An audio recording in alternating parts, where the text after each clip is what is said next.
স্নেহের 2024 সালের নতুন বছরের অষ্টম শ্রেণীর ছাত্রছাত্রী বন্ধুরা, আশা করি তোমার সবাই ভালো আছো।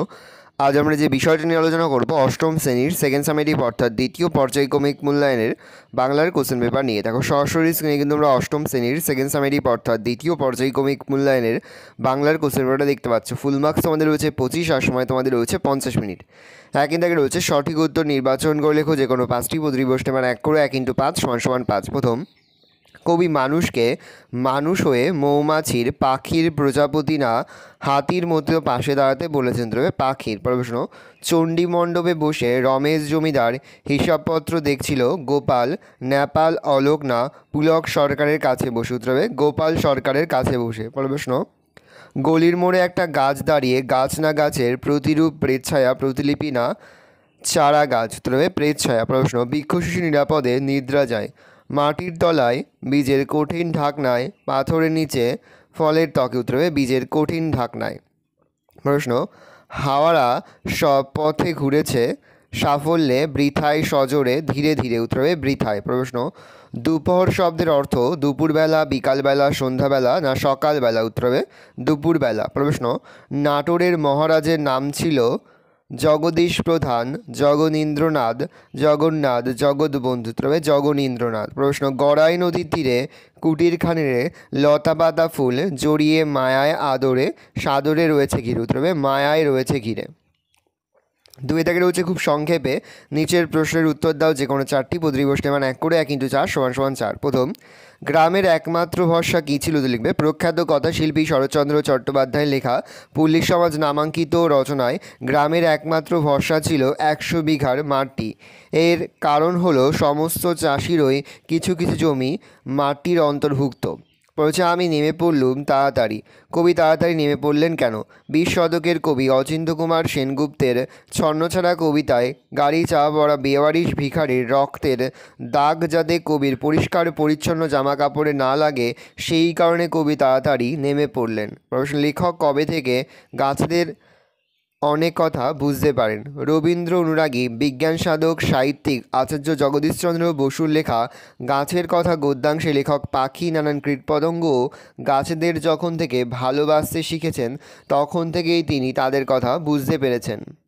সে মাছ তুলে দ্বীপ জলে কেন? তো লিখবে কবি বুদ্ধদেব বসু হাওয়ার গান কবিতায় মাছ তুলে দ্বীপ জলার প্রসঙ্গ এনেছেন। গভীর অন্ধকারের মধ্যে দিয়ে জাহাজকে দীর্ঘ পথ চলতে হয়, তাই মাছ তুলে দ্বীপ জ্বালাতে হয়, না হলে অন্ধকারে পথ চলা অসম্ভব।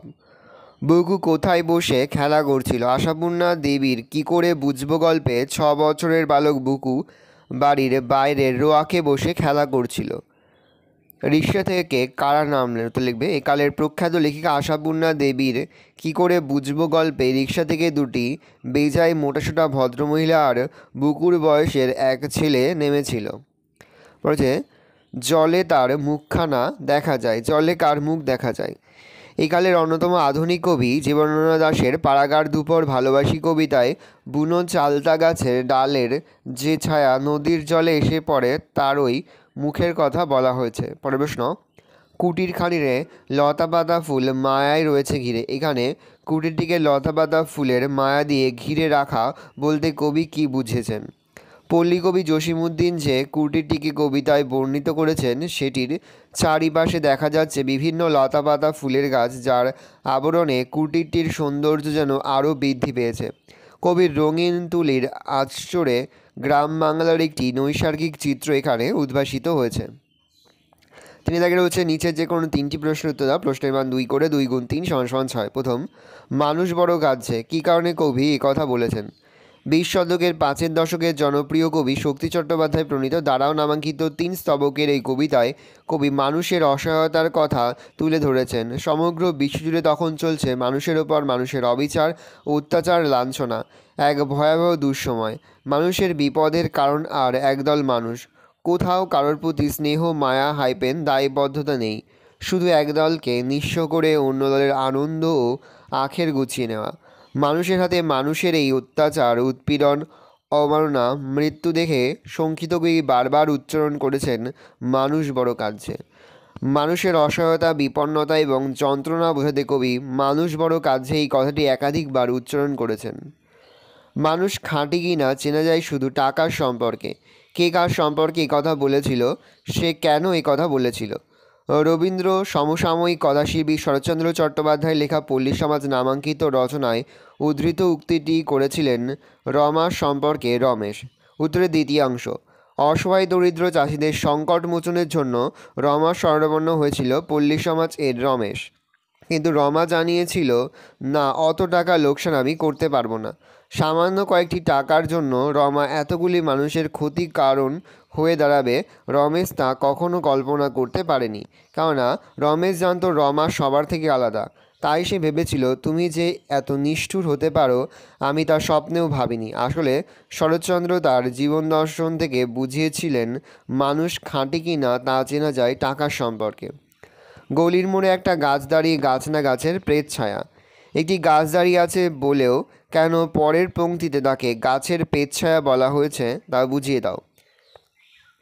20 শতকের কবি অচিন্ত্যকুমার সেনগুপ্তের লেখা ছন্নছাড়া কবিতায় কবি গাছ বলতে যা বোঝায় গলির মোড়ে দাঁড়িয়ে থাকা গাছটিকে তার কোনো বৈশিষ্ট্যে উজ্জ্বল হতে দেখেননি। কেননা সবুজ পাতার সুগন্ধি ফুল ও অফুরান ফুলের সজ্জিত যে গাছ আমাদের ধারণায় উঠে আসে, কবির দেখা গাছটি তেমন ছিল না।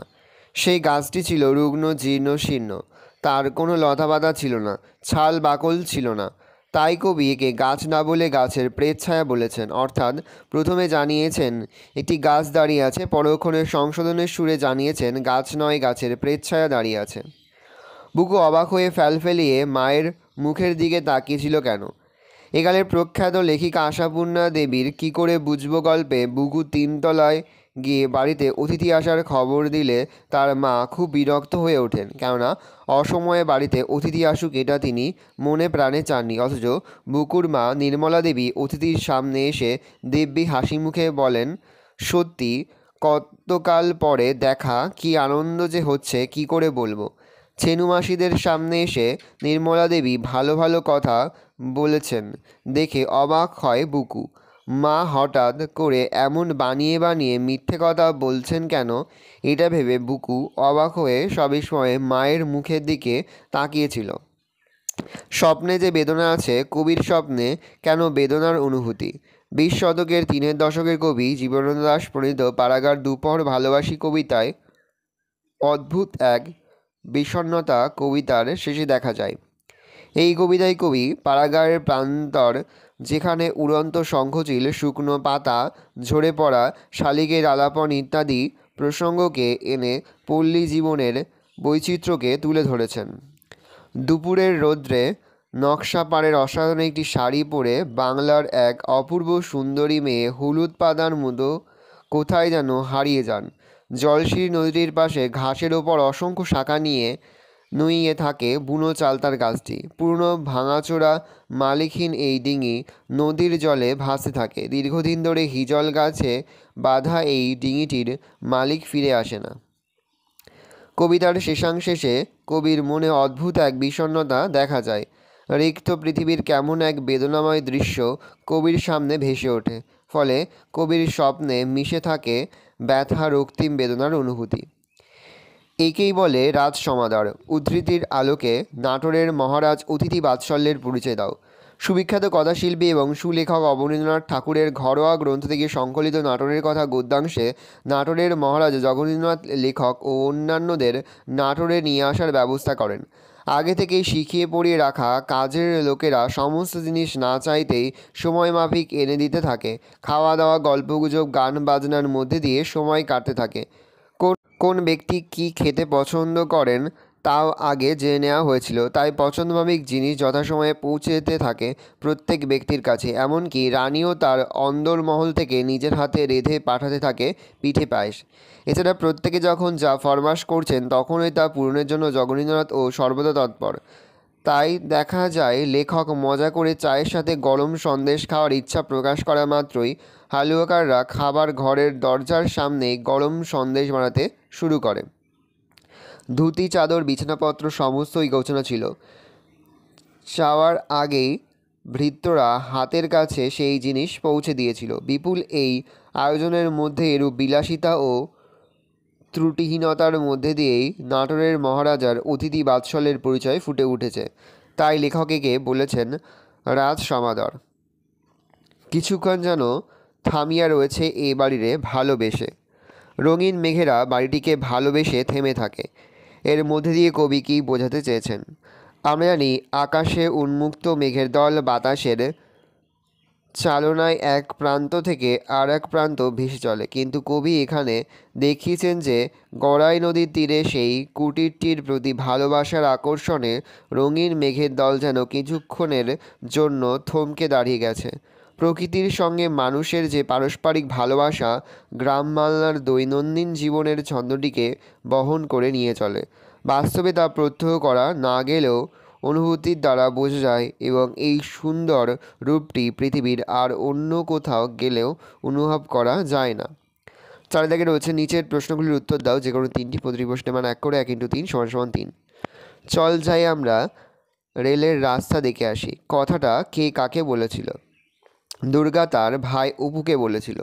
বাবা আমি রেলগাড়ি দেখব কথাটি কে কাকে বলেছিল? কথাটি অপু তার বাবাকে বলেছিল। দেখা হয়নি কারণ রেলগাড়ি আসতে 2 ঘন্টা দেরি ছিল। তুমি কাদের বাড়ি এসেছো খোকা কথাটি কে কাকে বলেছিল? লক্ষণ মহাজনের ছোট ভাইয়ের স্ত্রী অপুকে বলেছিল। কোথায় কখন তাসের আড্ডা বসিত বা বসত? দুপুরবেলায় রানু দিদিদের বাড়িতে তাসের আড্ডা বসতো। এখানে একটু প্রিন্টিং মিস্টেক আছে, অবশ্যই কিন্তু তোমরা কিন্তু ঠিক করে নেবে। বলছে অপু সর্বপ্রথম গ্রামের বাহিরে পা দিল। অপু কোথায় কার সঙ্গে যাওয়ার জন্য গ্রামের বাইরে পা দিয়েছিল? অপু তার বাবার সঙ্গে তার শিষ্য লক্ষণ মহাজনের বাড়ি যাওয়ার জন্য গ্রামের বাইরে পা দিয়েছিল। 5 দাগে রয়েছে নিচের প্রশ্নগুলির উত্তর দাও, যে কোনো 4টি প্রতিটি প্রশ্নের মান 1 করে 1 × 4 = 4। নির্দেশ অনুযায়ী বাক্য পরিবর্তন করো। ফুলবাগানের মোড় পর্যন্ত এগিয়ে দেখল নীলু। না সূচক বাক্যে উত্তর লিখবে নীলু ফুলবাগানের মোড়ের থেকে বেশি এগিয়ে দেখল না। নির্দেশ অনুযায়ী বাক্য পরিবর্তন করো। সেদিকটার দরজা বন্ধ। সেদিকটার দরজা খোলা ছিল না। নির্দেশ অনুযায়ী বাক্য পরিবর্তন করো। বুড়ো চোখটা অন্যদিকে ফিরিয়ে নিল। বুড়ো চোখটা কি অন্যদিকে ফিরিয়ে নিল না? পরে হচ্ছে নিচের প্রদত্ত শব্দটি ভিন্ন ভিন্ন অর্থ দেখিয়ে পৃথক পৃথক বাক্যে ব্যবহার করো। নাক, সব ব্যাপারে নাক গলানোর স্বভাব। নাক অঙ্গ, নাক দিয়ে শ্বাস প্রশ্বাস নেওয়া হয়। নাক অবজ্ঞা প্রকাশ, মোমের কোনো জিনিসে মন ওঠে না, তার খুব নাক উঁচু স্বভাব।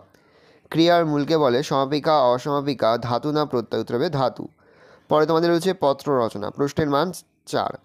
হাসপাতালের সামনে জোরে মাইক বাজানো অমার্জনীয় অপরাধ, এই মর্মে সচেতনতা গড়ে তুলতে সংবাদপত্রে চিঠি লেখো। প্রথমে তোমরা শ্রদ্ধেয় সম্পাদক সমীপ বসু পত্রিকার নাম ঠিকানা দেবে। বিষয় লিখবে হাসপাতালের সামনে মাইক বাজানোর বিরুদ্ধে প্রতিবাদী পত্র। সশস্ত্র নিবেদন দিয়ে কমা দেবে আমি বিরাটি অঞ্চলের বাসিন্দা। আমার বাসস্থানের 500 মিটারের মধ্যে রয়েছে বিরাটি মিউনিসিপ্যাল হসপিটাল। মূলত অত্যন্ত দরিদ্র মানুষরা এখানে চিকিৎসা করাতে আসে। এই হসপিটালের পাশে বেশ কয়েকটি চায়ের দোকান, 2টি হোটেল ও দাদাভাই বিরিয়ানির দোকান তৈরি হয়েছে। এই দোকানগুলি থেকে উচ্চস্বরে মাইকের শব্দ ভেসে আসে। এর ফলে যারা হার্টের পেশেন্ট তাদের যন্ত্রণার শেষ নেই। আমরা স্থানীয় মানুষজন অনেক অনুরোধ করে বিষয়টির সমাধান করতে পারিনি। শুধু তাই নয়, রীতিমতো নানান হুমকিও আমরা শুনেছি। আপনার সর্বাধিক প্রচলিত সংবাদপত্রের মাধ্যমে পুলিশ প্রশাসনের নজরে এই বিষয়টি আনতে চাই। আশা করি এই বিষয়টির গুরুত্ব বিবেচনা করে আমার এই পত্রটি প্রকাশ করে পালিত করবেন। নমস্কারান্তে তোমরা তোমাদের নাম, তোমাদের ঠিকানা দেবে। পরের পত্র রচনা রয়েছে বন্যার প্রকোপে গ্রামের বহু কৃষিজমি নদীর গ্রাসে হারিয়ে যাচ্ছে। নদীর পাড়গুলির স্থায়ী রক্ষণাবেক্ষণের প্রয়োজন। এ বিষয়ে সংবাদপত্রের সম্পাদকের কাছে একটি চিঠি লেখো। দেখে নাও, সেমভাবে তোমরা কিন্তু চিঠিটা লিখবে। আমি আর বলছি না, ভালো করে তোমরা দেখে নাও। আমি আস্তে আস্তে স্ক্রল ডাউন করছি।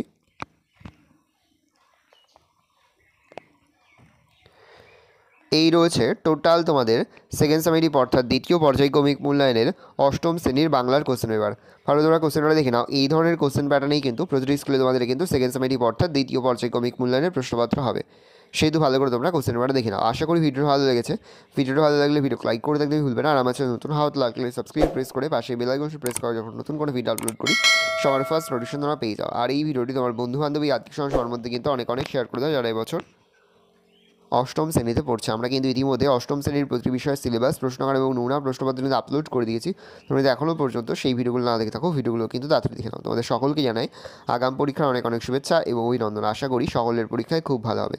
কোথাও লিখতে বা বুঝতে যদি কোনো রকম অসুবিধা হয় তাহলে কিন্তু নির্দ্বিধায় কমেন্ট সেকশনে কমেন্ট করে জানাতে একদমই ভুলবে না। ভালো করে দেখে নাও কোশ্চেন পেপারটা।